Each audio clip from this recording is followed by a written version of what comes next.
యేసుక్రీస్తుల వారు ఈ భూమి మీద బ్రతికిన కాలంలో ప్రసంగాలు చేస్తూ చేస్తూ ఒక మాట ఆయన మాట్లాడారు. ఆ మాట ఈరోజు మనం ఆలోచిద్దాం. మత్తయి సువార్త 6వ అధ్యాయానికి అందరం వద్దాం. మత్తయి సువార్త 6వ అధ్యాయం 25వ వచనానికి వచ్చేసరికి ఒక మాట ప్రయోగిస్తున్నాడు దేవుడు.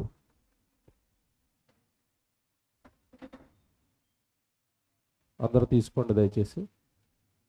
మత్తయి సువార్త 6వ అధ్యాయం 25వ వచనం.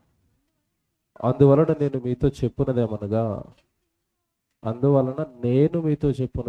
ఇది నేను చెప్తున్నాను. నేను చాలా జాగ్రత్తగా వాక్యం వినాలి, అర్థం చేసుకోవాలి. నేను చెప్తున్నాను అంటే యేసు ప్రభు చెప్తున్నాడు. ఇది పక్కా యేసుక్రీస్తుల వారి మాట. ఇది ఏమండి? నేను మీతో చెప్పున్నదేమనగా ఏమి తిందుమో ఏమి త్రాగుదమో అని మీ ప్రాణమును గూర్చి అయినను, ఏమి ధరించుకుందామో అని మీ దేహమును గూర్చి అయినను చింతింపకండి. కారణం ఏంటంటే దేవుడు దేహాలనిచ్చాడు, దేవుడు ప్రాణాన్ని ఇచ్చాడు. ప్రాణము నిలబడాలి అంటే ఆహారం ఉండాలి అని, దేహాన్ని కప్పుకోవడానికి వస్త్రాలు ఉండాలి అని, దేహాన్ని ప్రాణాన్ని ఇచ్చిన దేవునికి తెలుసు. వాటి గురించి మీరు చింతింపకండి అన్నాడు. అవి మీకు కావాలని మీ పరలోకపు తండ్రికి తెలుసు. తర్వాత వాటి గురించి మీరు చింతించకండి. ఆహారము కంటే ప్రాణమును, వస్త్రము కంటే దేహమును గొప్పవి కావా?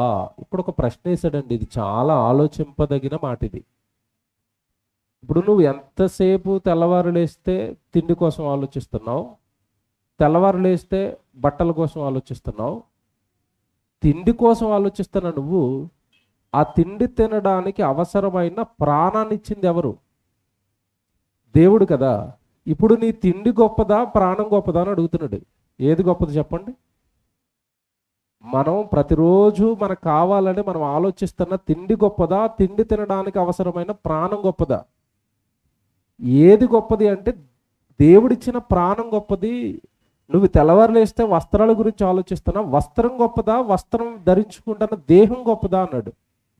ఇప్పుడు గొప్పదైన దేహాన్ని, గొప్పదైన ప్రాణాన్ని ఇచ్చిన దేవుడికి ఆఫ్టర్ ఆల్ బట్టలు, ఫుడ్ నీకు దేవుడు పెట్టలేడా? నువ్వు ఆయన మాటల ప్రకారం బ్రతికిన నాడు, నువ్వు ఆయన కొరకు నిలబడగలిగిన నాడు నీకు విలువైనవి, గొప్పవి, ప్రాణము దేహము గొప్పవి. ఆ గొప్పవే ఇచ్చిన దేవుడు ఆఫ్టర్ ఆల్ ఆహారం. భూమి మీద ఎన్నో కోట్ల మంది బ్రతుకుతున్నారు దేవుడిని నమ్మని వాళ్ళు కూడా, దేవుడి దగ్గరకు రాని వాళ్ళు. దేవుడు లేడన్నవాడు, అసలు దేవుడు లేడు, సృష్టి దాని అంతటికి అదే కలిగిందన్న నాస్తికులను, హేతువాదులను, శాస్త్రవేత్తలను పెంచి పోషిస్తున్న తండ్రి నిన్ను, ఆయన నమ్మిన నిన్ను వస్త్రంతో, ఎలాదంటే ఆహారంతో నిన్ను పెంచి పోషించలేడా? ఎందుకు దేవుడు నన్ను పెంచుతాడు, దేవుడు నన్ను కాపాడుతాడు, ఆయన కొరకు నేను బ్రతికితే, ఆయన సన్నిధిలో నేను ఉంటే అని ఎందుకు నువ్వు వాక్యాన్ని నమ్మలేకపోతున్నావు అని అడుగుతాడు. అడిగి ఈరోజంటే నిజంగా భలే ఉంటుంది విషయం. ఈ ప్రాణము, ఈ దేహము ఇవన్నీ గొప్పవి అని చెప్పడానికండి ఒక ఎగ్జాంపుల్గా పక్షులను తీసుకొస్తాడండి యేసుక్రీస్తుల వారు. పక్షులను తీసుకొచ్చి వెంటనే అక్కడ కింద ఏమంటున్నాడు చూడండి, 26వ వచనం. ఆకాశ పక్షులను చూడుడి. ఆగండి. ఆకాశ పక్షులను చూడుడి. వేటిని చూడమంటున్నాడు? ఆకాశంలో ఎగిరే పక్షులను చూడండి. ఆకాశంలో ఎగిరే పక్షులు ఏం చెప్పండి? ఒక కొంగను చూడండి, ఒక కాకిని చూడండి, ఒక పావురాన్ని చూడండి, ఒక పిచ్చుకను చూడండి, ఒక గ్రద్దను చూడండి. ఇవేనా ఆకాశంలో ఎగిరే పక్షులు? Very good. వాటిని చూడండి అన్నాడు అంటే యేసుక్రీస్తుల వారు చూడమన్న సమయానికి అంతకు ముందు ఎవరు వాటిని చూడలేదా? చూసారు. మనుషులు చూసిన వాటిలో మళ్ళా చూడండి అని ఎందుకంటున్నాడు? అంటే ఆకాశ పక్షులను మీరు చూసినట్టుగా కాదు, నేను చెబుతున్నట్టుగా చూడండి. జాగ్రత్తగా వినండి, ఇక్కడ విషయం ఉంది. మీరు ఆకాశ పక్షులను చూశారు. ఎలా చూశారు? ఏమంటే పక్షిని చూడగానే మనిషికి వచ్చే ఆలోచనలు ఏంటి చెప్పండి? సహజంగా ఏం ఆలోచనలు వస్తాయి? కొంతమంది ఆనందపడతారు, కొంతమంది దొరికితే బాగుంది మసాలా వేసేద్దాం అనుకుంటారు. అంతే కదండి. పక్షిని చూడగానే వచ్చే రెండు ఆలోచనలు. దొరకదు కనుక ఎంజాయ్ చేయటం, ఏమంటే బాగుందని చప్పట్లు కొట్టడం. దొరికితే మసాలా నూరి వండుకుని తినేయడమే. ఈ రెండాట్ల కోసమే చూస్తానండి పక్షిని. కానీ యేసుప్రభు మీరు అనుకుంటున్న కోణంలో కాదు, నేను ఇంకోలా చెప్తాను, అలా చూడండి అంటున్నాడు. జాగ్రత్తగా వినండి.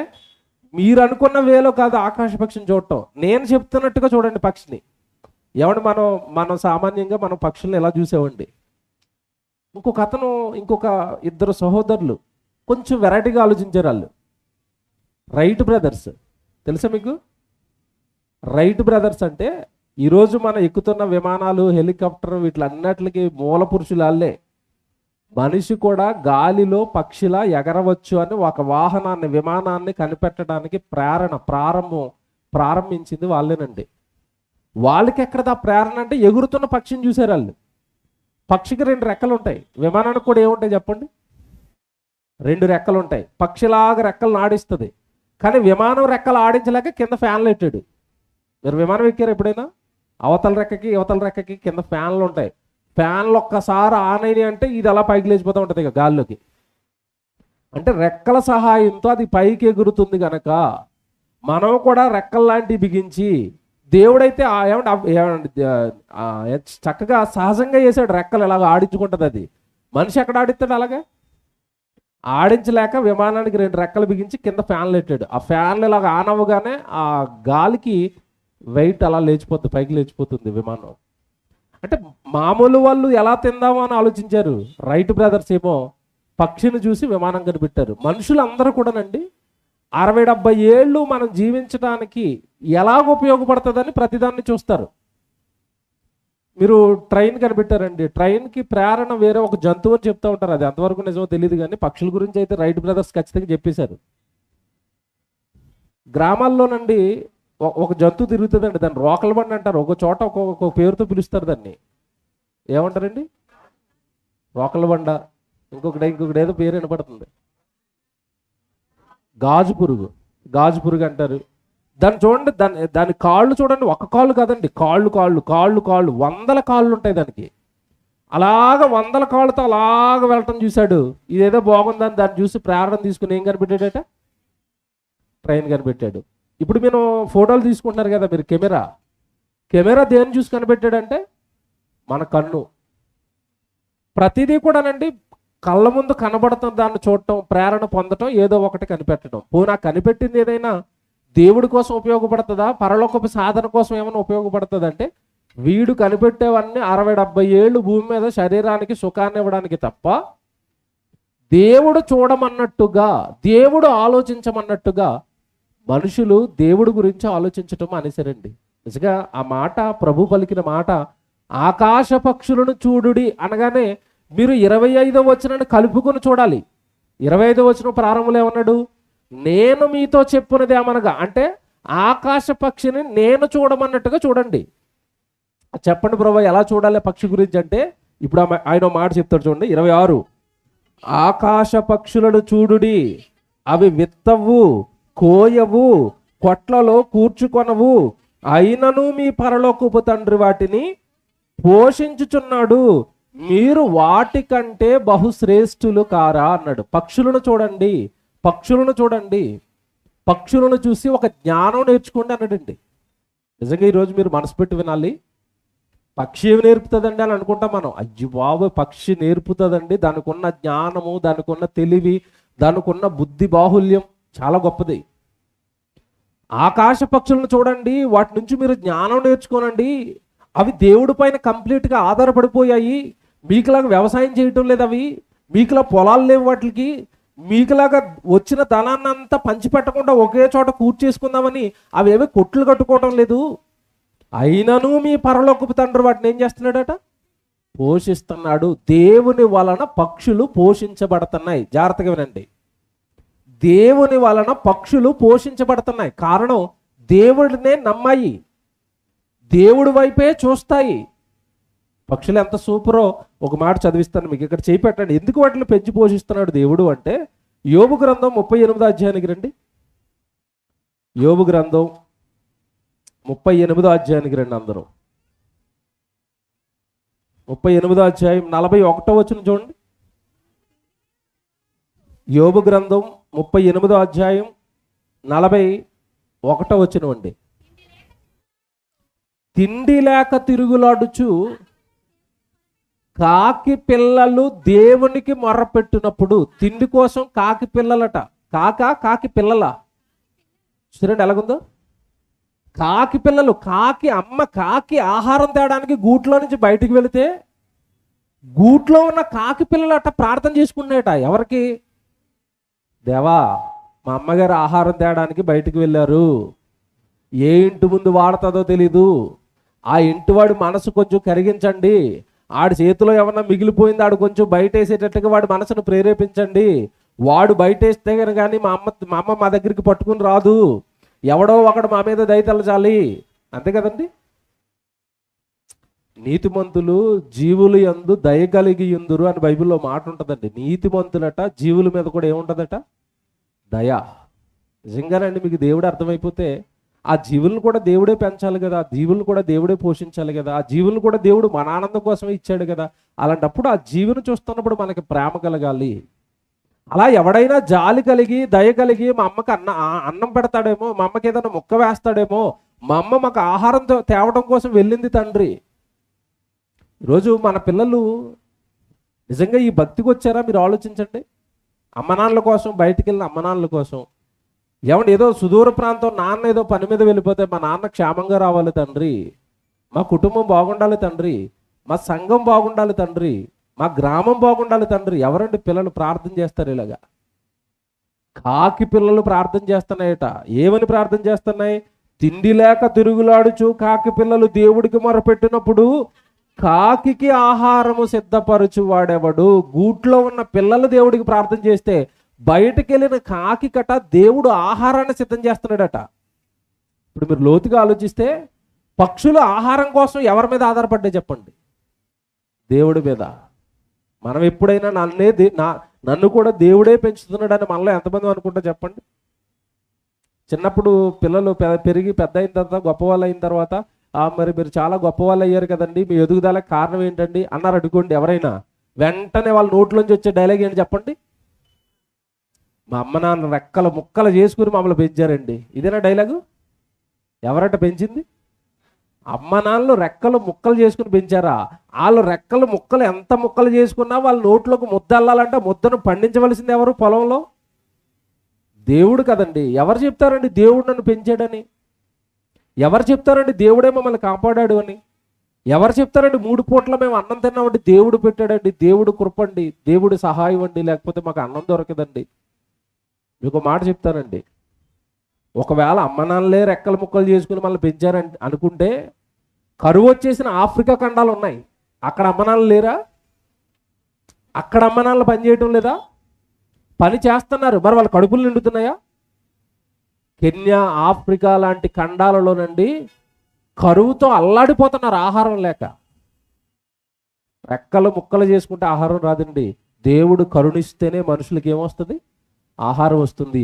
ఆ జ్ఞానం కాకి పిల్లలకు ఉంది. మాకు ఆహారం పెట్టేది దేవుడే, మాకు ఆహారాన్ని సిద్ధపరుస్తున్నది దేవుడే అన్న జ్ఞానం కాకి పిల్లలకు వచ్చేసింది. దేవుని పిల్లలారా, ఇప్పుడు మత్తయి సువార్తలో యేసుక్రీస్తుల వారు చెప్తున్న మాట ఏంటి తెలుసా? ఆకాశ పక్షులను చూడండి, అవి విత్తవు, కోయవు, కొట్లలో కూర్చుకొనవు, అయినను మీ పరలోకపు తండ్రి వాటిని పెంచి పోషిస్తున్నాడు. ఒక్కసారి ఆకాశ పక్షులను చూడండి, ఒకసారి ఆకాశ పక్షులను చూడండి. ఏమండి, వాటిని చూస్తే ఎంత జ్ఞానం వస్తుందో మీకు సంగతి చెప్తానండి. ఆకాశ పక్షులను దేవుడు చూడమన్నట్టుగా చూస్తే ఎంత జ్ఞానం వస్తుందో మీకు మాట చెప్తాను. మీకు కొంచెం ఏపీ సైడు, ఆంధ్ర సైడు ఒక సరస్సు ఉంటుంది, కొల్లేరు సరస్సు. ఎంతమంది తెలుసు చెప్పండి? ఏలూరు పక్కన ఉంటుంది, రైట్, కొంతమంది తెలుసు. అలాగే గుంటూరు పక్కన ఒకటి ఉంటుంది, ఉప్పలపాడు అని, ఉప్పలపాడే అనుకుంటాను దాని పేరు, మంచినీటి సరస్సు. అది కూడా అదొక సరస్సు. ఈ 2 చోట్లకి నండి పక్షులు వస్తాయండి. అలాగే పోలవరం దగ్గర ఒక ప్రాంతం ఉంటుంది, పోలవరం డ్యామ్ కడుతున్నారు ఇప్పుడు, అక్కడ ఒక ప్రాంతం అండి, అక్కడ ఒక పెద్ద చెరువు ఉంటుంది, అక్కడికొకటి. విదేశాల నుంచి పక్షులు వస్తాయండి, మన దేశానికి సంబంధించిన పక్షులు కాదు అవి. ఆఫ్రికా నుంచి, అంటార్కిటికా నుంచి పక్షులు వస్తాయి. అసలు మన భారతదేశానికి సంబంధించిన పక్షులు కాదవి, మన భారతదేశంలో మనం చూసిన పక్షులు కాదు అవి, రంగురంగుల పక్షులు అండి, వింతైన పక్షులు అన్నీ వస్తాయి. అక్కడి నుంచి ఇక్కడికి ఎందుకు వచ్చాయని ఏమండి శాస్త్రవేత్తలు పరిశోధిస్తే, అంటార్కిటికా అనేసరికి అంటే మొత్తం మంచు గడ్డలండి, విపరీతమైన మంచు. ఆ మంచులో వాటి ప్రాణాలని నిలుపుకోవడం చాలా కష్టం, వాటికి ఆహారం దొరకటం కష్టం. తర్వాత వాటిని గుడ్లు పెట్టిన తర్వాత అంటే పిల్లలు, అప్పుడే పుట్టిన పిల్లలు ఆ మంచుగడ్డకి ఆ చలికి చచ్చిపోతాయి. కనుక ఏ దేశం అయితే బాగుంటుందని సెలెక్ట్ చేసుకుంటేనట వాటికి భారతదేశం అనుకూలంగా ఉందట.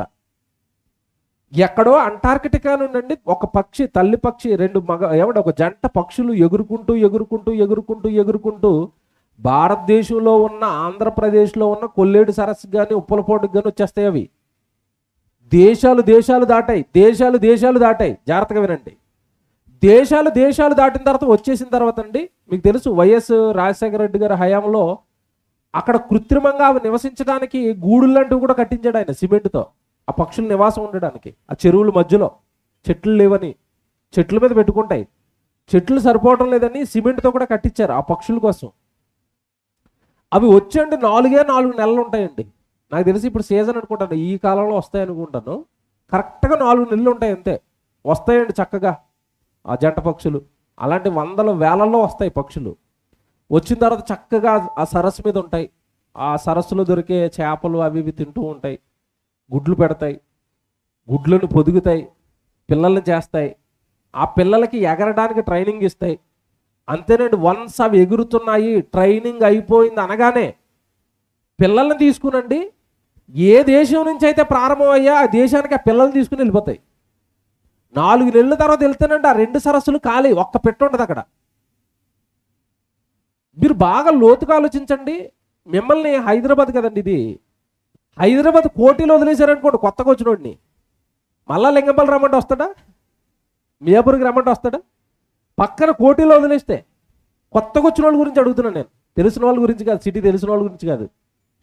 పక్కన ఉన్న కోటిలో వదిలేస్తే రాలేవు, నువ్వు తలడిల్లిపోతావు. పక్షి ఎక్కడి నుంచి ఎక్కడికి వచ్చింది చెప్పండి? వేరే ఖండం నుంచి దేశాలు దాటుకొని ఏమన్నా ఆంధ్రప్రదేశ్లో ఉన్న ఈ సరస్సును గుర్తుపెట్టుకొని ఆ సరస్సు దగ్గరికి ప్రతి సంవత్సరం వస్తాయి అవి. ఒకసారి కాదండి, ప్రతి సంవత్సరం రావటం, పిల్లల్ని తయారు చేసుకోవటం, ఎగిరే వరకు పిల్లలకి ట్రైనింగ్ ఇవ్వటం, ఎగిరిన తర్వాత దాని వెనకాల అలా తీసుకుని మళ్ళీ వాళ్ళ దేశానికి వెళ్ళిపోవటం, మళ్ళా సంవత్సరం తర్వాత వస్తాయి మళ్ళీ పిల్లలు పెట్టడానికి. ఇది మీకు ఎలా కనిపిస్తుంది?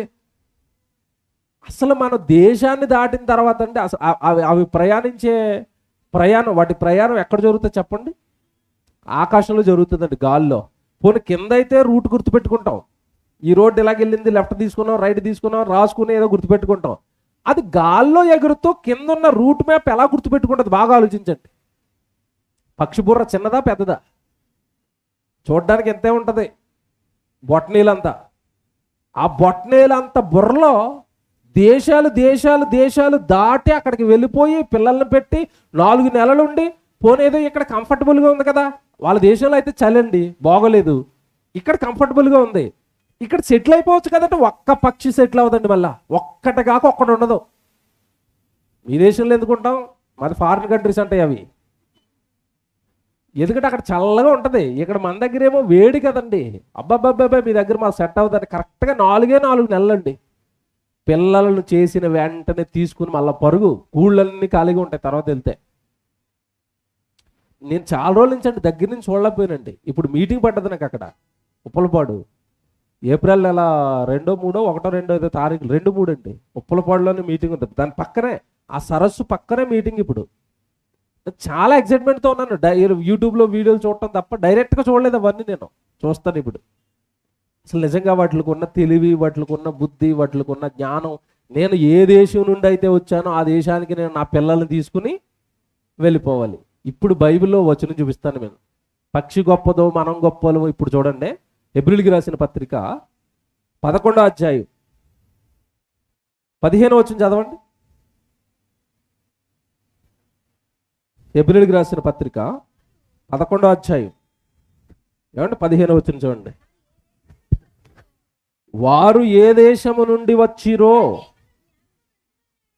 ఆ దేశమును జ్ఞాపకమందుంచుకున్న ఎడల మరలా వెళ్ళుటకు వారికి వీలు కలిగి ఉండును. దేవుడు ఇక్కడ ఒక మాట చెప్పాడండి, మనుషుల గురించి చెప్తున్నాడు. ఇది ఏం చెప్తున్నాడు? వారు ఏ దేశము నుండి వచ్చిరో ఆ దేశమును జ్ఞాపకం అందించుకున్న ఎడలా అన్నాడు.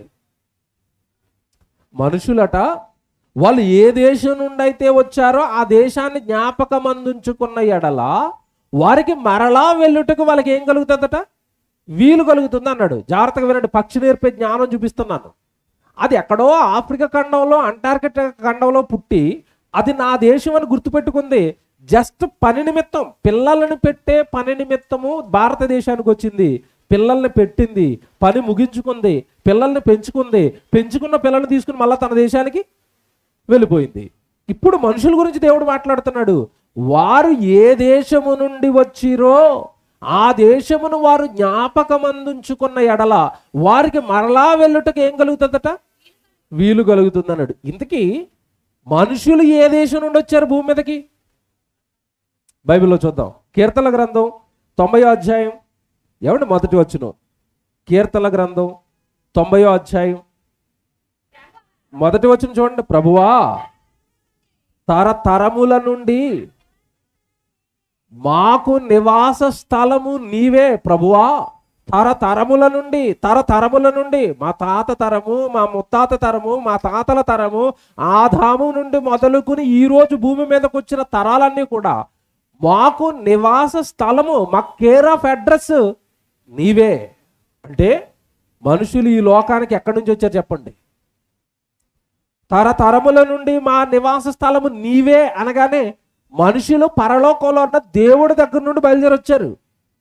దేవుడి దగ్గర నుంచి కోట్ల మంది ఆదాములోనికి వస్తే, ఆదాములో నుండి కయ్యనులోనికి, హేబేలులోనికి, షేతులోనికి, మహలేలులోనికి ఇలాగ ట్రాన్స్ఫర్ అవుతూ ఏ తరంలో ఎవరు పుట్టాలో అందరినీ కూడా దేవుడు పుట్టించుకుంటూ వస్తున్నాడు.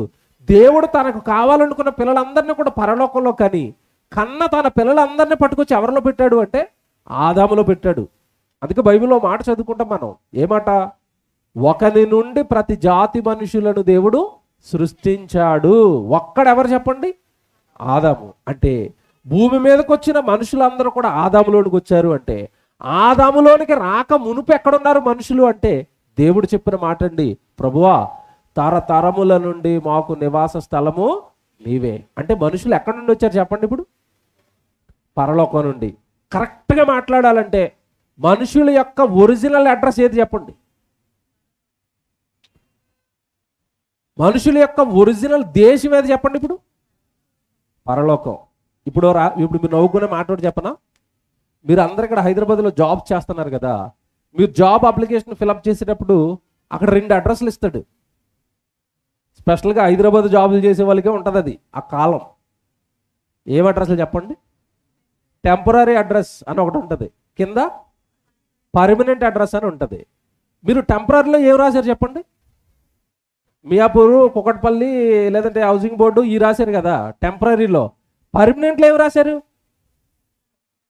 కర్నూలు రాస్తారు, ప్రకాశం రాస్తారు, ఈస్ట్ గోదావరి రాస్తారు, వెస్ట్ గోదావరి రాస్తారు, నంద్యాల రాశారు. ఇవేనా రాశారు? అంటే పైదేమో టెంపరీ అట, కిందదేమో పర్మనెంట్ అట. మీరు తెలివిగా ఆలోచించండి, నిజంగా పర్మనెంట్ అడ్రస్ ఏనాది? పర్మనెంట్ అడ్రస్ అంటే అర్థం ఏంటి చెప్పండి? నేను శాశ్వతంగా కర్నూలులో ఉండిపోతాను. చెయ్యొద్దండి, ఎవరైనా ఉంటారేమో అలాగే? 60-70 సంవత్సరాల తర్వాత నిన్ను ఎత్తుక్కుని కర్నూలు వెళ్తే నువ్వు ఉంటావా? అప్పటికే దండకి ఫోటో పడిపోయి లేడండి, వెళ్ళిపోయాడండి. మరి ఉండనిది టెంపరీ అడ్రస్. ఏమంటే ఉండనిది టెంపరీ అడ్రస్ కదా, పర్మనెంట్ అడ్రస్ ఏమిటి? అంటే ఈ భూమి మీద ఉన్న మనుషులు ఎవరికి పర్మనెంట్ అడ్రస్ ఏదో తెలియదండి. నిజంగా చెప్పనా? పర్మనెంట్ అడ్రస్ ఏదో తెలుసండి. మనిషి మాట్లాడితే పర్మనెంట్ అడ్రస్ గురించి చెప్పాలంటే ఏం చెప్పాలో తెలుసండి? ఇది లోకానికి కామెడీగా ఉంటుందేమో కానీ ఇది నిజం. మీది ఏ ఊరు అంటే మాది పరలోకం అండి. దానికి మండలాలు ఉండవండి, దానికి పట్టణాలు ఉండవండి, దానికి ఏమి తాలూకాలు ఉండవండి, దానికి ఏమి జిల్లాలు ఉండవండి, ఒకటే దేశం అండి, పెద్ద పరలోకం అండి. అక్కడ ఒక ఆయన ఉంటాడండి, పెద్ద గవర్నమెంట్లు ఏమి ఉండవండి, ఒకటే గవర్నమెంట్ అండి, దేవుని గవర్నమెంట్ అండి, దేవుడు ఉంటాడండి. మా దేశం పరలోకం అండి, నేను ఆత్మనండి. భూమి మీద ఏదో ఆయన మహింపరచడానికి కొద్ది చిన్న పని ఇస్తేనండి, పని మీద వచ్చానండి. 60-70 సంవత్సరాల తర్వాత తిరిగి మరలా ఆయన దగ్గరకు వెళ్ళిపోతారండి. కరెక్ట్గా ఉందండి ఇది. ఇది నిజం, పచ్చి నిజం. కానీ మనుషులు ఎవరైనా ఒప్పుకుంటారా దీన్ని? నిజాన్ని ఒప్పుకోడు మనిషి, అబద్ధాలే హాయిగా ఉంటాయి. పర్మనెంట్ అడ్రస్సా? నిజంగానా? మీ తాతగారు కూడా అలాగే రాశారు, నా పర్మనెంట్ అడ్రస్ ఇదే అని. ఏరు మీ తాతగారు? మీ నాన్నగారు రాశారు, నాది పర్మనెంట్ అడ్రస్ మా ఊరు, నా జన్మ. మళ్ళీ ఊరు గురించి ఒక మాట ప్రయోగిస్తారండి. ఏ మాట? నా సొంత గడ్డ, నా జన్మభూమి. రామారావు గారు పాట రాశారు కదా, జన్మభూమి. జన్మభూమి ఏది? జన్మభూమి రామారావు గారు ఏది? ఎవ్వరు ఉండరండి ఇక్కడ. ఎవరిది ఈ దేశం శాశ్వతం కాదు. శాశ్వతమైన చిరునామా, శాశ్వతమైన దేశము పరలోకం. ఇందా మీరు చదువుకున్న హెబ్రీ పత్రికలో ఏమన్నాడు దేవుడు? వారు ఏ దేశము నుండి బయలుదేరి వచ్చిరో ఆ దేశమును జ్ఞాపకమందుంచుకున్న ఎడల దానికి మరలా వెళ్ళుటకు వారికి వీలు కలుగుతుంది. పక్షికుందండి ఆ జ్ఞానం. అంటార్కిటికా నుంచి మంచుగడ్డలు ఉన్న దేశం నుంచి భారతదేశానికి వచ్చింది. ఎందుకు వచ్చింది భారతదేశానికి? పిల్లలను పెట్టుకుని, పిల్లలను పెంచుకుని, పిల్లలను మళ్ళీ తిరిగి తీసుకుని వెళ్ళిపోవాలి దాని దేశానికి. ఆ పని మీద వచ్చింది. Very good. మరి భూమి మీదకి ఎందుకు వచ్చారు మనుషులు పరలోకం నుండి? భూమి మీదకి మనుషులు పరలోకం అనే గొప్ప దేశాన్ని విడిచిపెట్టి దేవుడు అసలు భూమి మీదకి మనుషులను ఎందుకు పంపిస్తున్నాడు? ఎఫ్సీలకు రాసిన పత్రిక వాక్యం చూడండి. అన్ని దేవుడు బైబిల్లో భలే రాయించాడండి. ఎఫ్సీలకు రాసిన పత్రిక 2వ అధ్యాయం 10వ వచనం చూడండి. ఎఫ్సీలకు రాసిన పత్రిక 2వ అధ్యాయం 10వ వచనం చూడండి. మరియు వాటి యందు మనము నడుచుకొనవలెనని దేవుడు ముందుగా సిద్ధపరచిన సత్క్రియలు చేయుటకై మనము క్రీస్తు యేసునందు సృష్టింపబడిన వారమై ఆయన చేసిన పని అయి ఉన్నాము. ఎందుకు వచ్చాడట? ఎందుకు సృష్టించబడ్డాడట? ఎందుకు పుట్టించబడ్డాడట? ముందుగా సిద్ధపరిచిన సత్క్రియలు చేయడానికి. దావీదు తరంలో దేవుడు పుట్టించింది దావీదునండి ధర్మశాస్త్రం బాగా చదవడానికి, తన తరం వారికి ధర్మశాస్త్రం చెప్పడానికి, సేవ చేయడానికి, వాక్యాలు చెప్పడానికి, కీర్తనలు రాయడానికి, దేవుడి పక్షాన యుద్ధాలు చేయడానికి, దేవుడు ప్రజలను దేవుళ్ళలో నిలబెట్టడానికి దేవుడి కోసం పుట్టాడు దావీదు. అందుకే దావీదు గురించి రాయబడిన మాట మనందరికీ తెలుసు. దావీదు నా ఇష్టానుసారుడైన మనుషుడు. ఎందుకు ఇష్టం అంటే అతడు నా ఉద్దేశములన్నీ కూడా నెరవేర్చాడు.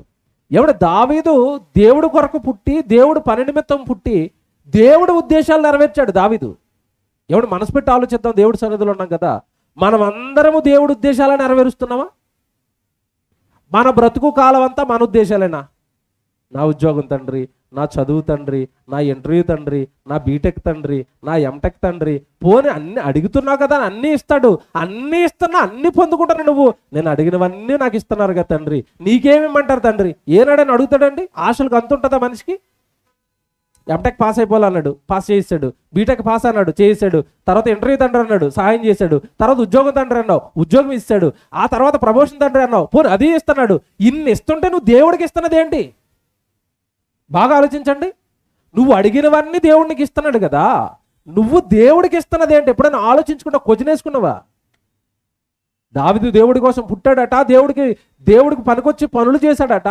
ఒక పౌలు దేవుడి కోసం పుట్టాడట, దేవుడికి పనికొచ్చి పనులు చేశాడట.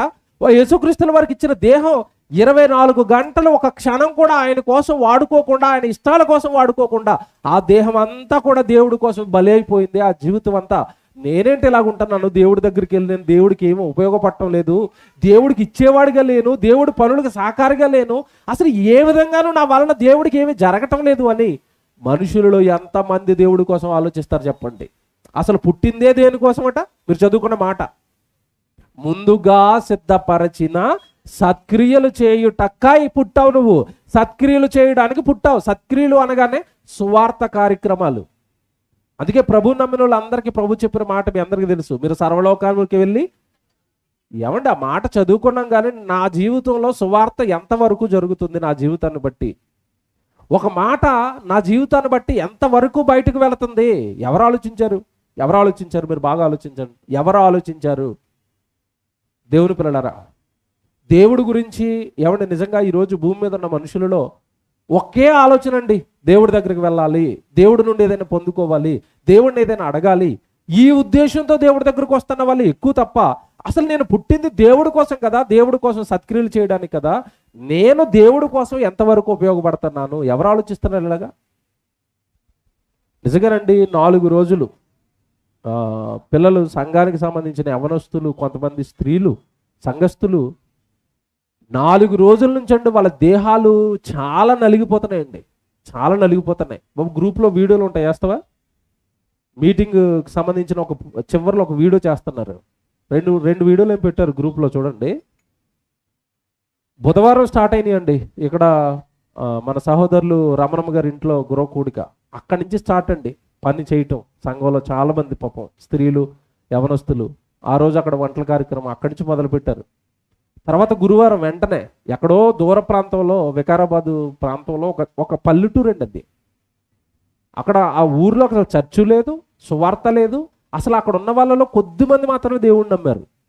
అలాంటి గ్రామంలో సువార్త సభ పెట్టడానికి మనకు అవకాశం వచ్చింది. తమ్ముడు టోనీ అని ఒక సేవకుడు మన దగ్గరికి వస్తున్నాడు. ఆ సేవకుడి ద్వారా ఆ గ్రామంలో అవకాశం దొరికింది దేవుడు వాక్యం చెప్పడానికి. కొత్త గ్రామం, అన్యులు, మొత్తం దేవుడు నమ్మనోళ్ళండి. వాళ్ళ దగ్గరికి వెళ్ళాం.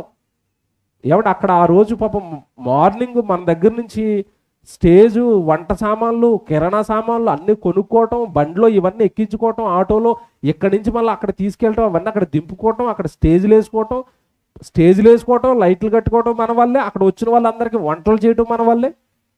శరీరాలు దున్నబడుతున్నాయండి, వాళ్ళు నలిగిపోతున్నాయి ఎండలో. ఎంత ఎండ ఉంటుందో బయట మీకు తెలియదు కాదు.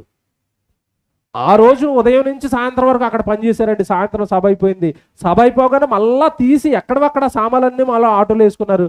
ఏమంటే మీ ఇక్కడ బాచ్పల్లో ఉన్న రూమ్లో పెట్టారు. రాత్రి ప్రతిరోజు 2 అవుతుందండి వాళ్ళకి. రాత్రి 2 అవుతుంది, 2, 3 అవుతుంది. మళ్ళీ దింపుతున్నారు అక్కడ. తెల్లవారుసరికి మళ్ళీ మరొక చోట సభ. గురువారం అక్కడ అయిపోయింది. మళ్ళీ శుక్రవారం మరొక చోట. శుక్రవారం అయిపోగానే శనివారం మరొక చోట. శనివారం అయిపోగానే ఈరోజు ఆదివారం మళ్ళీ సాయంత్రం బొల్లారంలో సభ ఉంది. వాళ్ళు రెస్ట్ లేదండి. ఒక 4 రోజుల నుంచి వాళ్ళ దేహాలన్నీ కూడా దేవుడి కోసం ఎండనక నిద్రనక ఏమంటే నలిగిపోతున్నాయి వాళ్ళ దేహాలు. కారణం, మేము పుట్టింది దేవుడి కోసం. దేవుడు పని దొరుకుతున్నప్పుడు చేసుకోవాలి. అలా చేసుకుంటేనే దేవుడు మాకు ప్రతిఫలం ఇస్తాడు. పని ఉందని తెలిసి రాని వాళ్ళు చాలామంది ఉంటారు. సొంత పనుల్లో నిమగ్నం అయిపోయిన వాళ్ళు ఉన్నారు. ఆ పని చేస్తున్న వాళ్ళందరూ, వాళ్ళకి కుటుంబం ఉంది, వాళ్ళకి పిల్లలు ఉన్నారు, వాళ్ళకి ఉద్యోగాలు ఉన్నాయి, వాళ్ళకి పనులు ఉన్నాయి, వాళ్ళకి కష్టాలు ఉన్నాయి. అన్నిటినీ పక్కకు పెట్టి దేవుడు పని ఉంది అనగానే అన్నిటిని వదులుకొని దేవుడి మీద ప్రేమతో ముందుకు వస్తున్నారు. అయ్యే హృదయపూర్వకమైన అర్పణలు అంటే. పని ఉందని చాలామంది తెలిసిన రారు. కష్టపడుతున్న వీడియోలు ఏమంటే చూస్తూ ఉంటారు, ఫోటోలు చూస్తూ ఉంటారు, వీడియోలు చూస్తూ ఉంటారు, అంతే వాళ్ళు చేసుకుంటారు లేని అలాగ ఉండిపోతున్నారు అంతే. చాలామంది యవనస్తులు కూడా రావడం లేదు. జాగ్రత్త, అవకాశాలు అనేవి కొద్ది కాలం ఇస్తాడు దేవుడు.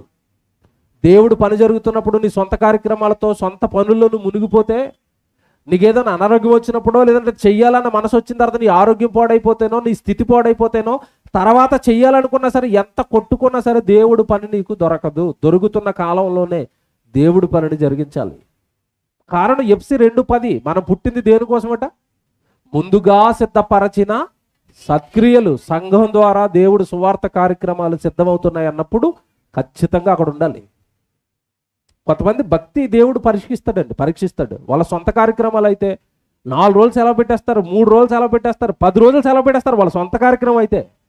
దేవుడు కార్యక్రమం ఉందా ఎందుకు రాలేదని అడిగితే చెప్పే కారణం ఏంటో తెలుసండి? ఆఫీస్ ఉంది, డ్యూటీ ఉంది. మరి సొంత కార్యక్రమం ఉన్నప్పుడు అది గుర్తు రాలేదా సెలవు పెట్టేసావు?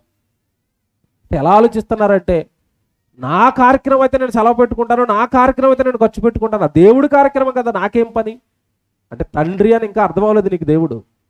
అది నీ తండ్రి పని అని అర్థం అవ్వలేదు. నీ తండ్రి కోసం జరిగిస్తున్నారని అర్థం అవ్వలేదు. నీ తండ్రిని ప్రకటిస్తున్నారని అర్థం అవ్వలేదు. నీ తండ్రి కోసం నలిగిపోతున్నారు సహోదరులని అర్థం అవ్వలేదు. వాళ్ళది నాది అంటున్నావంటే అసలు నీకు వాక్యమే అర్థం అవ్వలేదంటాను నేను. తండ్రి పనది, పరలోకంలో ఉన్న తండ్రి కోసం చేస్తున్నారు. నా కోసమో, వాళ్ళ కోసమో, ఎవరి కోసమో జరుగుతున్న పని కాదది. తండ్రి వాక్యం ఆ గ్రామంలో ప్రకటించబడితే ఒక కొత్త ఆత్మ దేవుడి కోసం పట్టుబడుతుందేమో, దేవుని వైపు తిరుగుతారేమో. యవనస్తులు రారండి. నిజంగా ఆశ్చర్యం ఏంటంటే, వయసు ఉడిగిపోయి 40 సంవత్సరాలు దాటేసి 50 సంవత్సరాలకి ఎంటర్ అవుతున్న పెద్దోళ్ళు వచ్చి కష్టపడుతున్నారు. అక్కడ ఎండలో వంటలు చేస్తున్నారు. స్త్రీలలో పెద్దోళ్ళు వస్తున్నారు, యవనస్తులు రావట్లేదు ఎవరు. జాగ్రత్త. మీకు ప్రసంగాలు వింటాము, మాకు రెఫరెన్సులు తెలుసు, మాకు వాక్యాలు తెలుసు అంటే దేవుడు నువ్వేవో గొప్ప భక్తుడిగా ఫీల్ అవ్వడు. దేవుడు పని జరుగుతున్నప్పుడు అక్కడ నువ్వు లేకపోతే, మళ్ళీ చెప్తున్నాను, స్త్రీలైనా పురుషులైనా, దేవుడు పని అక్కడ జరుగుతున్నప్పుడు మీరు అక్కడ లేరు అంటే మిమ్మల్ని చాలా దారుణంగా దేవుడు దూషిస్తాడు. మీకు తెలియదు అది. సంఘం తరపున ఒక ప్రకటన వచ్చి అక్కడ పని జరుగుతున్నప్పుడు పనిని మర్చిపోయి నీ సొంత పనుల్లో ఉంటున్నావు అంటే అసలు నేను భక్తుడుగా భక్తురాలుగా దేవుడు ఎలా చూస్తాడు?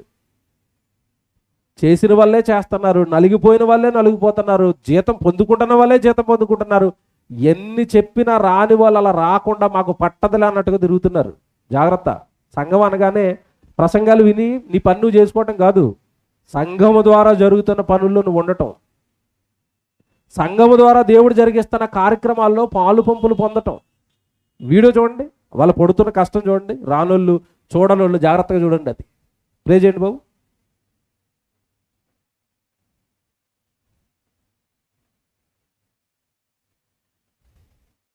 వీడియోలో ఉంటా, ప్లే చేయండి.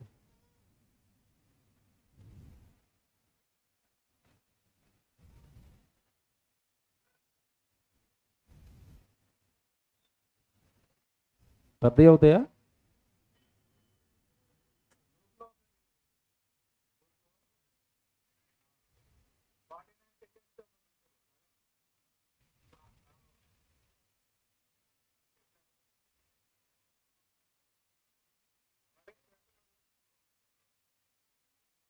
పెద్ద వీడియో ఉంటుంది, అన్ని కలిపి ఒక వీడియో చేశారు. స్క్రోల్ చేయండి, ఆ గ్రూప్లో నేను చెప్తాను. రెడీగా ఉండాలి చూసుకుని చెప్పిన వెంటనే.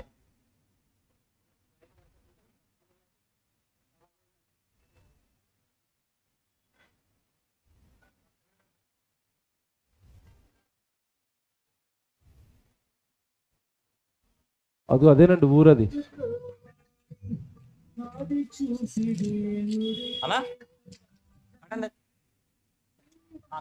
ఆ ఊరు మధ్యలో అదిగో స్టేజ్ వేస్తున్నారు, లైట్లు కడుతున్నారు, పక్కనే భోజనాలు వండుతున్నారు. ఈ వీడియో కదా నాయన, తీసేయండి ఇది. దాంట్లోనే ఉంటుంది కిందకి. కింద స్క్రోల్ చేయండి, గ్రూప్ నేను చెప్తాను. కిందకి స్క్రోల్ చేయి, ఇంకా స్క్రోల్ చేయి, ఇంకా వెళ్ళు, కిందకి రండి. ఆ గ్రూప్ ఏనది, మియాపూర్ గ్రూపు. కిందకి రా, మియాపూర్ గ్రూప్ ఓపెన్ చేయండి. గ్రూప్ ఓపెన్ చేయండి, పైకి వెళ్ళండి, పైకి వెళ్ళండి, ఇంకా పైకి వెళ్ళండి. ఇంకా పైకి వెళ్ళండి, ఇంకా ఇది మెహదీపట్నం, ఇంకా పైకి వెళ్ళండి.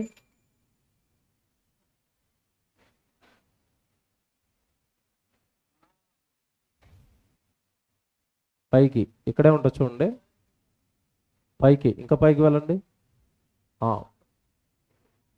ఇది విజయాలది, పైకి వెళ్ళండి ఇంకా.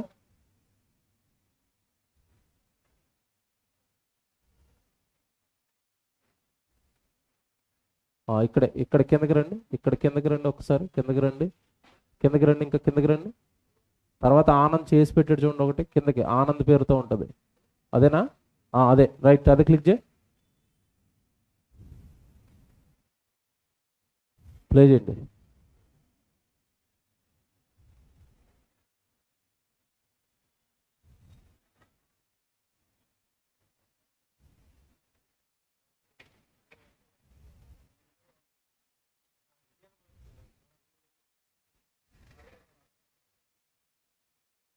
పంపండి, లేదంటే ఏదైనా వీడియో డైరెక్ట్గా అది.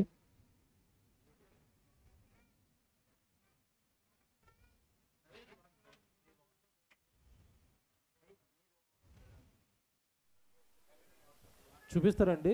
3 వీడియోలు ఉంటాయి కరెక్ట్గా, మీరు గ్రూప్లో ఉన్నాయి, మియాపూర్ గ్రూప్లో చూడండి. ఒకటి ఈ విలేజ్లో పనిచేసింది ఒకటి ఉంటుంది, తర్వాత విజయ్ ఇక్కడ జరిగించిన కార్యక్రమానికి సంబంధించిన ఒక వీడియో ఉంటుంది. నిన్నటి దినం మెహదీపట్నంలో జరిగింది, అక్కడ కూడా చాలా బాగా జరిగిందండి. అది ఒక గ్రౌండ్లో మీటింగ్ జరిగించారు, చాలామంది అన్యులు వచ్చారు, చాలామంది ఆ గ్రామానికి సంబంధించిన పెద్దలు, ప్రభు నమ్మినోళ్ళు కాదు, ఆ గ్రామానికి పెద్దలట, వాళ్ళందరూ వచ్చి వేదిక మీద కూర్చున్నారు. రాత్రి అందరూ వాక్యం విన్నారు. దేవుడి కార్యక్రమాలు జరుగుతున్నాయి, విరివిగా జరుగుతున్నప్పుడు మీకు ముందుగానే ఆదివారం రోజు ప్రకటిస్తున్నారు. ప్రకటించిన దేవుడి కార్యక్రమం జరుగుతుంది కదా, ఒకరోజు సెలవు పెట్టుకుని వద్దామని ఉద్యోగం చేస్తున్న వాళ్ళు చాలా మందిని చూశాడు, ఒక్కరు కనపడలే. వాళ్ళ సొంత కార్యక్రమాలకు సెలవులు పెట్టుకుని 10 రోజులు పెట్టేస్తారు, వారం పెట్టేస్తారు. మరి దేవుడి పని జరుగుతున్నప్పుడు ఎందుకు రావటం లేదు? దేవుడి పని అంటే ప్రకటన జరుగుతున్నప్పుడు ఎందుకు పట్టించుకోవటం లేదు? కళ్ళ ముందు దేవుడు పని జరుగుతున్నప్పుడు ఎవరైతే కష్టపడుతున్నారో వాళ్ళందరినీ చూస్తున్నాడు. మళ్ళీ చెప్తున్నాడు సంఘానికి, భవిష్యత్తులో నేను అందరినీ పరీక్షిస్తున్నాను. ఎవరు ఎలా తీసుకుంటున్నారు దేవుడు పనిని, ఎవరు ఎంతవరకు రెస్పాన్సిబిలిటీగా చూస్తున్నారు దేవుడు పనిని చూస్తున్నాను. యవనస్తుల్ని, ఇటు పెద్దలని, పురుషుల్ని అందరినీ గమనిస్తున్నాను. టైం వస్తుంది, ఆ టైం వచ్చినప్పుడు నేను మాట్లాడతాను. మీ భవిష్యత్తులో చాలా నష్టపోతారు. నా దగ్గర మాటలతోనో లేదంటే నా దగ్గర గ్యాస్ కొట్టే ప్రసంగాలతోనో నా దగ్గర పని అవ్వదు. కరెక్ట్గా చూస్తున్నాను ఎవరు పని చేస్తున్నారో.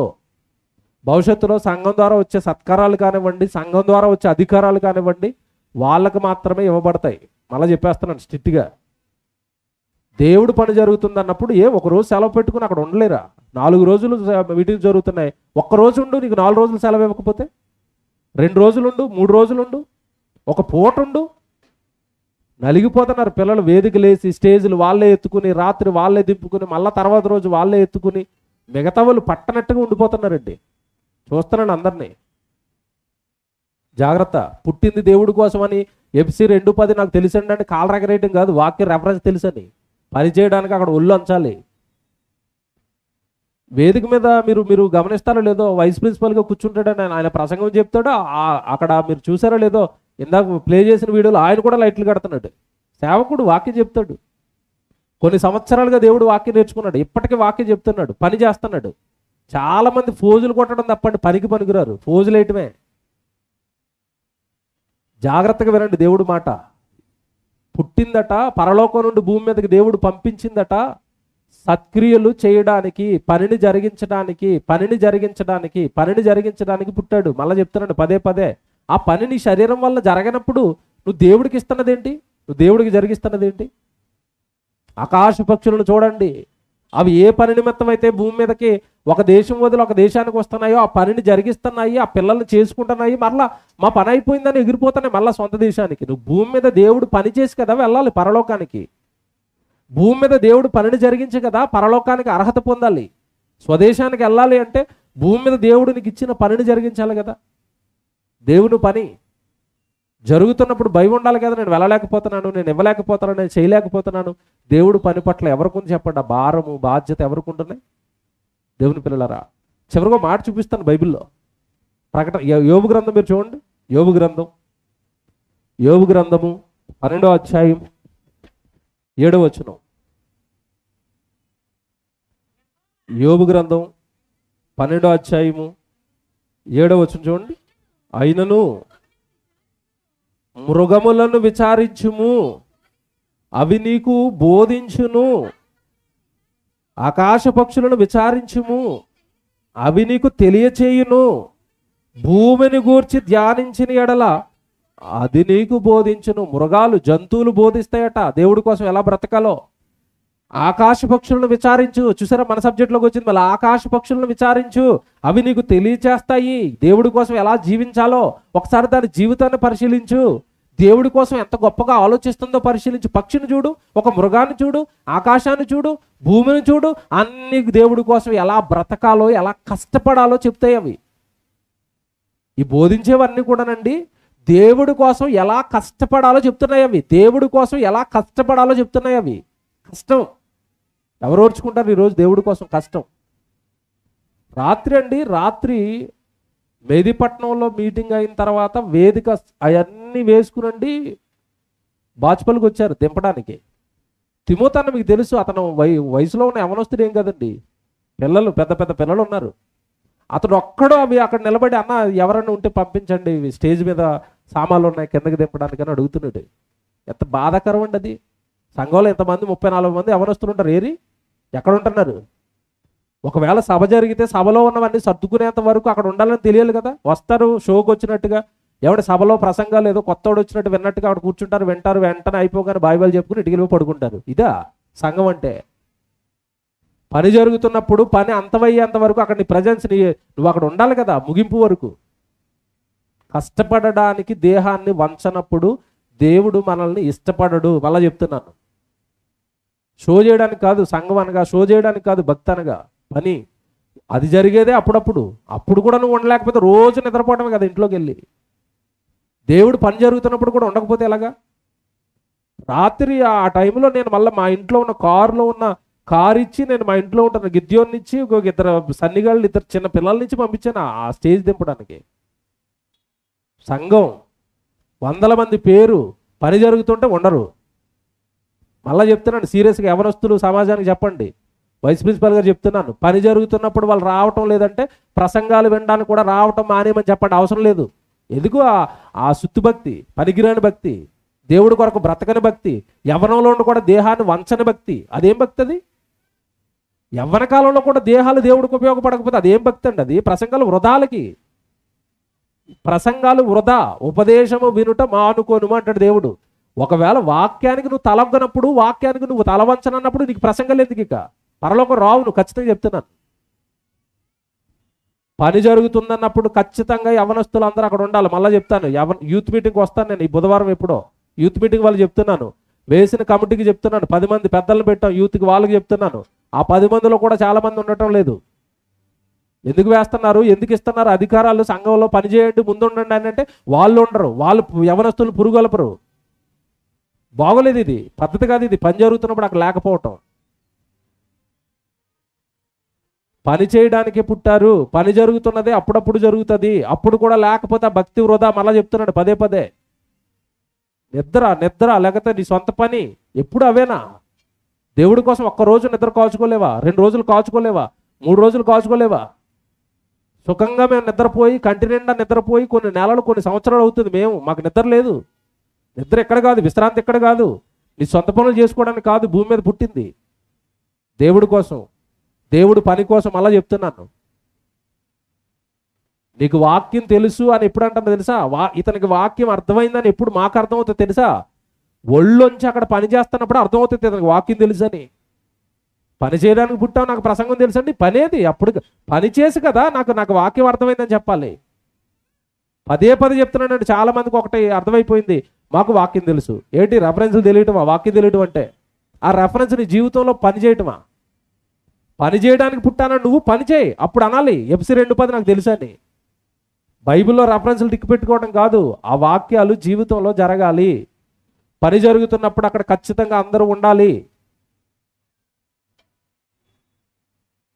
భూమి మీదకి వచ్చిన నువ్వు ప్రకృతిని చూడు అని ఎందుకు చెప్తున్నాడు తెలుసా?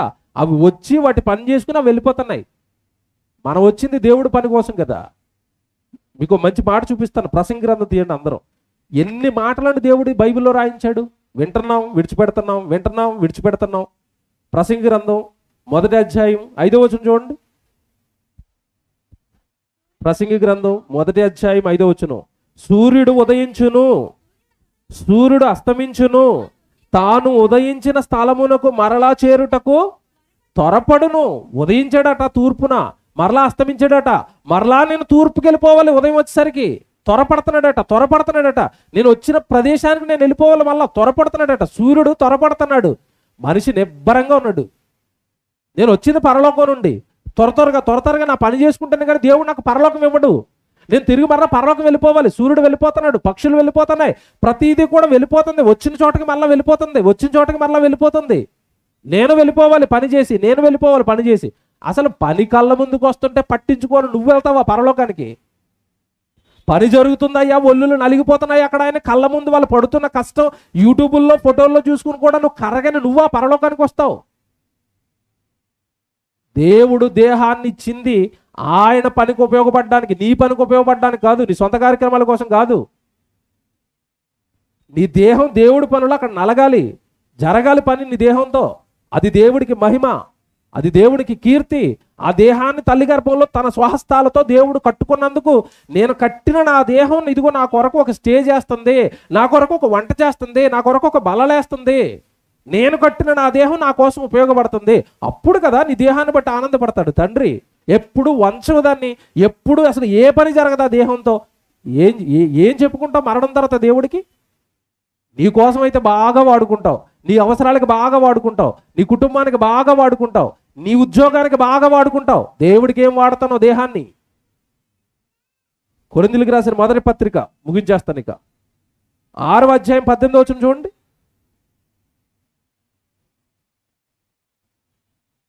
కొరింథీయులకు రాసిన మొదటి పత్రిక 6వ అధ్యాయం 18వ వచనం, 19వ వచనం చూడండి. 19వ వచనం, మీ దేహము దేవుని వలన మీకు అనుగ్రహింపబడి, మీ దేహం మీది కాదు అది. చాలా మంది ఇలాగ ఫీల్ అవుతున్నారు, నాది, నా దేహం, నా ఇష్టం, నా ఇష్టం, నా నా నాకు ఉద్యోగం ఉంది, నాకు పని ఉంది, నాకు కుటుంబం ఉంది. నీదా దేహం? నీ దేహమా? చూసారా ఎంత బాగా రాశాడు వాక్యం? మీ దేహము దేవుని వలన మీకు అనుగ్రహింపబడి, దేవుడిచ్చాడు, అది నీది కాదు. అది బండగా మాట చెప్తానండి అందరికి అర్థం అవడానికి. ఇది బండగా ఉన్నా మీరు బాధపడేది కరెక్ట్. బండ మాట ఏంటో తెలుసా? దేవుడి దేహం దేవుడికి ఉపయోగపడటం లేదంటే దేవుడు దేహాన్ని మీరు దొంగిలించినట్లే. మళ్ళీ చెప్తున్నాను, మీది కాదు అది. ఈ కిందకి వెళ్ళండి, చాలా బైకులు ఉంటాయి, చాలా కార్లు ఉంటాయి.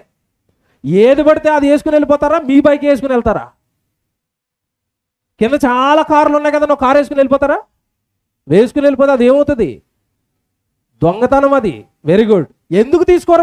వేరేవాడు కారు ఎందుకు తీసుకోరు? వేరేవాడు బైక్ ఎందుకు తీసుకోరు? చెప్పండి, ఒక మాటలో చెప్పండి, ఎందుకు తీసుకోరు? నాది కాదు అది, ఎలా తీసుకుంటాను? దొంగతనం కదా. వెరీ గుడ్, మంచి నీతి. దేహం ఎవరిది? దేవుడిది. అక్కడ దేవుడి పని జరుగుతుంది, ఇంట్లో వెళ్ళి దాన్ని పడుకోబెట్టావు. దొంగతనం కాదు అది. దేవుడికి ఉపయోగపడాల్సిన దేహాన్ని విశ్రాంతిలోనికి ఇంట్లోకి వెళ్ళిపోయి నిద్ర పెడుతున్నావు అంటే దొంగతనం కాదది. దేవుడి దేహాన్ని దొంగిలిస్తున్నారు చాలామంది. మీది కాదది, మీది కాదది. దేవుడి సేవలో ఎలా ఉండాలంటే శరీరం అలిసిపోవాలి, ఆరోగ్యం పోవాలి, బలం పోవాలి దేహంలోది. అప్పుడు యేసుక్రీస్తుల వారి దేహాన్ని ఒక్కసారి చూడండి, పాటలో చూడండి ఎలా దున్నేస్తున్నారండి ఆ దేహాన్ని. ఎప్పుడైనా చూస్తున్నావు, వింటున్నావు, యేసుప్రభు దేహం అలా నరిగిపోయిందని తెలుసు, నీ దేహానికి మాత్రం చెమట కూడా పట్టనివ్వవు. ఇదేంటి ఇది? భక్త ఇది? ఇది వాక్యం తెలియటమా? ఇది సత్యం తెలియటమా? సత్యం తెలుసు, మళ్ళీ సత్యం తెలుసు, మాకు సత్యవాక్యం తెలుసు, దేహాన్నేమో ఎక్కడ వంచవు. తప్పు చేస్తున్నారండి, మళ్ళీ చెప్తున్నాను, తప్పు చేస్తున్నారు మీరంతా. మీ దేహము దేవుని వలన మీకు అనుగ్రహింపబడి మీలో ఉన్న పరిశుద్ధాత్మకు ఆలయమై ఉన్నదని. అసలు దేవుడు ఎప్పుడు ఉంటాడో తెలుసండి దేహంలో? దేవుడు దేహంలో ఎప్పుడు ఉంటాడో తెలుసా? అసలు నాలో పరిశుద్ధాత్మ దేవుడు ఉన్నాడని నువ్వు ఎప్పుడు ప్రౌడ్గా ఫీల్ అవ్వాలో తెలుసా? నీ దేహము దేవుడు కొరకు కష్టపడడానికి దేహం రెడీ అవుతుందంటే ఆ దేహాన్ని దేవుడు అలా రెడీ చేస్తున్నాడంటే అప్పుడు అనుకోవాలి, అమ్మో నాలో దేవుడు ఉన్నాడండి, దేవుడి పనికి ప్రేరేపిస్తున్నాడండి. ఆ దేహము దేవుడికి ఉపయోగపడని నాడు పరిశుద్ధాత్మ దేవుడు ఉన్నాడో లేదో డౌటే. ఎందుకంటే ఉంటే ఊరు కూడా ఆయన పని జరుగుతుంటే నువ్వు ఎలాగుండిపోతావు? పని జరుగుతుంటే నువ్వు ఎలాగుండు, ఇంట్లో ఎలాగుండిపోతావని నిన్ను ప్రేరేపిస్తాడు. వెళ్ళిపో, దేహం దేవుడిది కదా, దేవుడు పనిలో పెట్టు, దేవుడు పనిలో పెట్టు అంటాడు. అలా పనిలో పెట్టడానికి దేహం ముందుకు రావటం లేదంటే పరిశుద్ధాత్మ దేవుడు ఉన్నాడా లేడా ప్రశ్న. అసలు నిన్ను ప్రేరేపించటం లేదా దేవుడు పనికి? సహోదరులు నలిగిపోతుంటే నీకు ఎక్కడ బాధ అనిపించటం లేదా? ఏమంటే అసలు బాధ్యత లేదు. ఇన్ని మీటింగులు జరుగుతున్నాయి, ఎలా మోసుకుంటున్నారో, ఎవరు పెడుతున్నారో ఏమన్నా అడుగుతారండి? అడిగేవాళ్ళు ఎవరు ఉండరండి. ఆ నలిగినోడు అలా నలిగిపోతూ ఉంటాడు. జాగ్రత్త. నేను ఎవరితోనూ కోపంతో చెప్పటం లేదు, మీ మీద ప్రేమతో చెప్తున్నాను. పని జరుగుతున్నప్పుడే నువ్వు పని చేసుకోవట్లేదంటే ఇక పని లేని కాలంలో నువ్వు ఎలాగుంటావో, నీ జీవితం దేనికి ఉపయోగపడుతుందో నీకు తెలియదు కాదు. పని జరుగుతున్నప్పుడే నువ్వు అక్కడ ఉండటం లేదంటే అసలు ఏ పని లేని రోజు నువ్వు ఎక్కడ ఉంటావో నేను ఊహించగలను. పని మళ్ళీ చెప్తున్నాను ఈ మాట బాగా అండర్లైన్ చేసుకోండి. పని జరుగుతున్నప్పుడే నువ్వు అక్కడ ఉండటం లేదు అంటే అసలు పని లేని రోజుల్లో నువ్వేం చేస్తావో నాకు తెలుసు. పాపం, ఎక్కడో పాపంలో ఉంటున్నావు నువ్వు, ఆ పాపానికి బానిసయ్యావు. దేవుడు పని చేయకుండా సుఖపడటం పాపం. ఎక్కడో పాపం నిన్ను అంటేసింది. నీ దేహాన్ని వంచనివ్వటం లేదు దేవుడి కోసం, నీ కాలాన్ని ఇవ్వనివ్వటం లేదు దేవుడి కోసం, ఏదో పట్టింది నిన్ను. అందుకే నీ దేహం దేవుడికి ఉపయోగపడటం లేదు, వంచటం లేదు. నిద్రపోయినా, ఆరోగ్యం పోయినా పోతుంది దేవుడి కోసం కదండి. పోవాలన్న మనసుకి ఇంకా రాలేదంటే అసలు కంప్లీట్ వాక్యునికి ఇంకా అర్థం అవ్వలేదు. ఆకాశ పక్షులను చూడండి, వాటికి ఉన్న జ్ఞానం చూడండి, వాటికి ఇచ్చిన పని చూడండి, పరలోకానికి వాళ్ళు వెళ్ళిపోయే ఏమంటే మనం ఎలాగ వెళ్ళాలో అవి చూపుతున్న ప్రయాణం చూడండి. ఏ దేశం నుండి వచ్చావో ఆ దేశానికి వెళ్ళాలి అంటే భూమి మీద ఉన్న దేహాన్ని దేవుడి కోసం ఉపయోగించాలి.